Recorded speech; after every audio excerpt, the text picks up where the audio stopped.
Let's talk about art tutorials. So, quick question. Have you ever read or watched an art tutorial to help you improve your skills? Odds are you probably have. And if you're self-taught, I'm willing to bet is most likely your main resource when learning to improve your skills.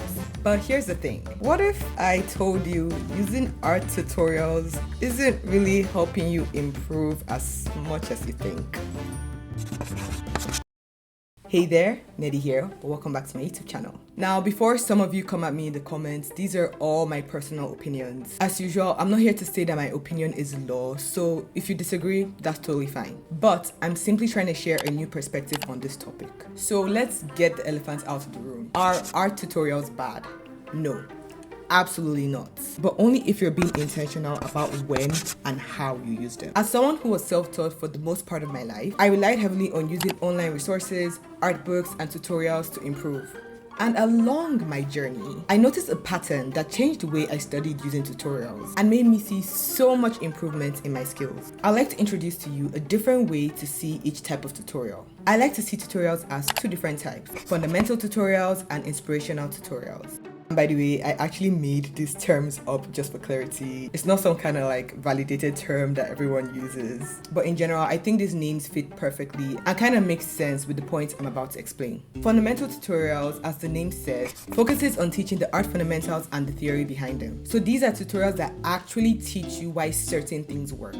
In a previous video, I used Proko's channel as an example. He doesn't necessarily teach you how to draw in a specific way. Similar examples are Makobusi's channel, Drawbox, some of these tutorials that I'm putting on the screen. Just, you get the idea, hopefully. They aren't necessarily trying to get you to draw in a certain way, but trying to teach you the principles and theory that can be applied to every aspect of art, regardless of the style you're trying to achieve. When teaching, these tutorials are answering why, how, and when to do certain things.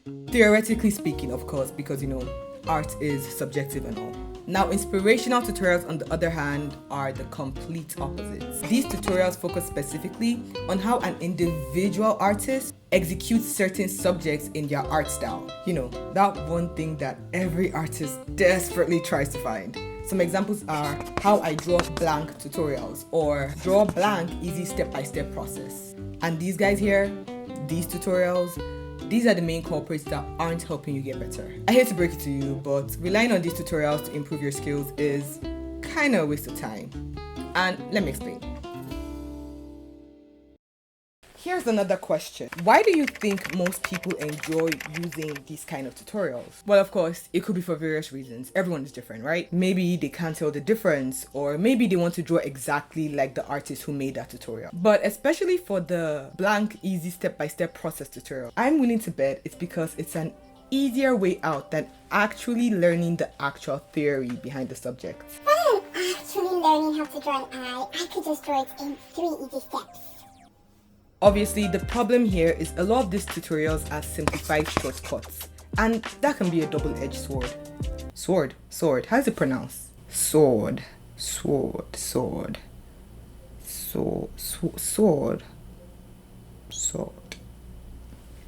I have no idea.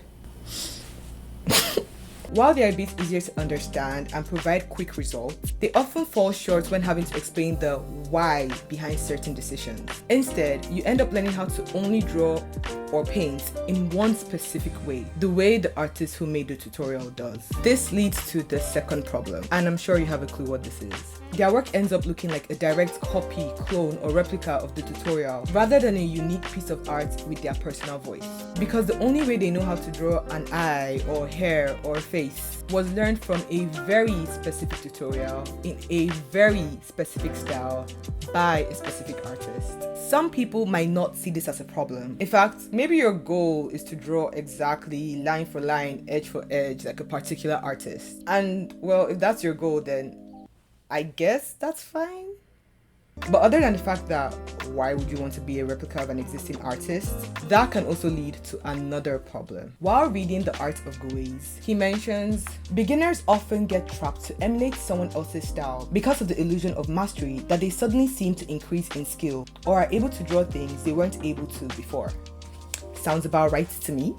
Following art tutorials, especially the step-by-step ones, can make you seem like you understand a concept, when in reality, You probably don't. And you might most likely struggle to translate that subject in a different way other than the way the tutorial explains. Let's say, for example, you watch a step-by-step tutorial on how to draw a face by a specific artist called How I Draw Faces. The artist is basically explaining all the creative decisions that they already made after learning the fundamentals and decided to tweak those decisions, break it, You gotta know how it works before you break it. That tutorial is basically a final product of all their studies and all their knowledge on the fundamentals. Now, you don't see all that. You just see the final product. And you're basically just learning their shorthands or think you have an easy way out. When in reality, that artist can only achieve that look because they know how to achieve that look. They understand the concepts, Inevitably, what do all these lead up to? Without a solid foundation, it becomes difficult to progress in your skills,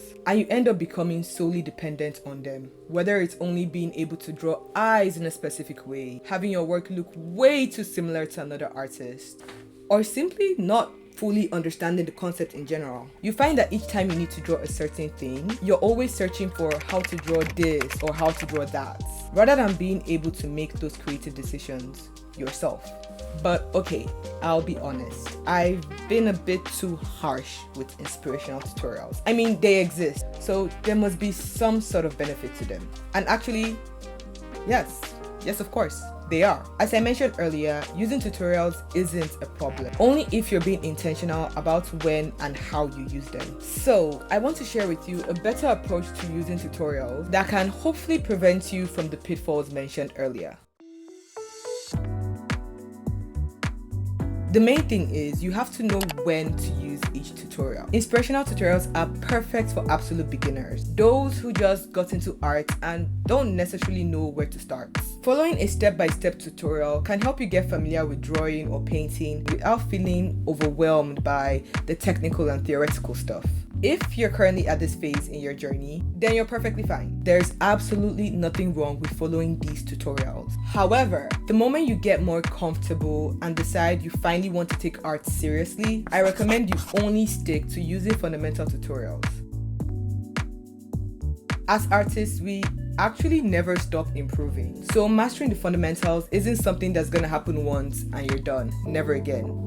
That's not how it works. Rather than stressing over the fundamentals forever, you can take inspiration from other artists and learn how they are translating those fundamentals into their own voice, while still touching up your knowledge on the fundamentals as you grow and improve. So the moment you start feeling a bit more comfortable with topics like anatomy, form, perspective, color, light, then you can start to include inspirational tutorials from artists you look up to. But this time, you're able to know why they make certain decisions, and you're not just blindly copying every mark they make. This way, you're able to translate what you've learned into your own voice. And voila, you have an amazing artwork that's unique to you. Maybe you agree or disagree with my thoughts, but at the very least, here are some things I want you to take away from this video. Be open-minded to learning. Trust me, no matter how difficult you think learning the fundamentals are, it's actually not as bad as you think. If you keep an open mind and understand that it's going to take some time, but it will eventually pay off at the end, you'll find that the process is actually pretty fun. You also don't have to start off with the most technical thing. It's a process. There are easy tutorials out there. Easy fundamental tutorials, I mean. I keep saying Proco, Marco Busi, and I'll try to list a few of my favorites on the screen and in the description as well. In the past, I watched countless of videos, saved countless of posts that were trying to teach me an easy hack for color theory, or videos on how to improve your colors so fast that didn't necessarily explain why or how certain things work. And sure, I did see some growth, but it wasn't until I finally decided to sit down and actually learn the theory behind color and light that I was able to see a drastic improvement.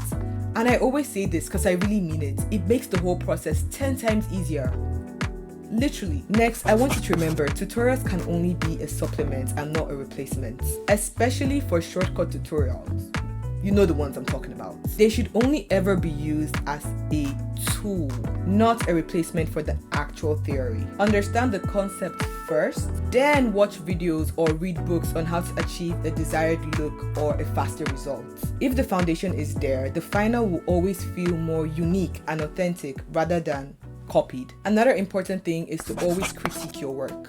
Pay attention to your art and ask yourself if you truly understand a specific subject, or are you only able to execute it in one way because you learned that from a tutorial that you saw on Pinterest or something. Sometimes we're making these mistakes and we fall into bad habits without even realizing. So it's always important to truly ask ourselves these questions and evaluate our work from a practical perspective. And lastly, the most important, be yourself, have fun, and be open to learning and creative expression. As always, your art journey is unique to you, and there's always going to be something you have to improve on. So why stress over it and just enjoy the growth process? Actually, I think I need to remember this a lot more often myself. If you enjoyed this video, don't forget to subscribe and give it a thumbs up if you haven't yet. Comment your thoughts on this topic down below and check out my channel for more art related content. And until then, I'll see you in the next video. Bye.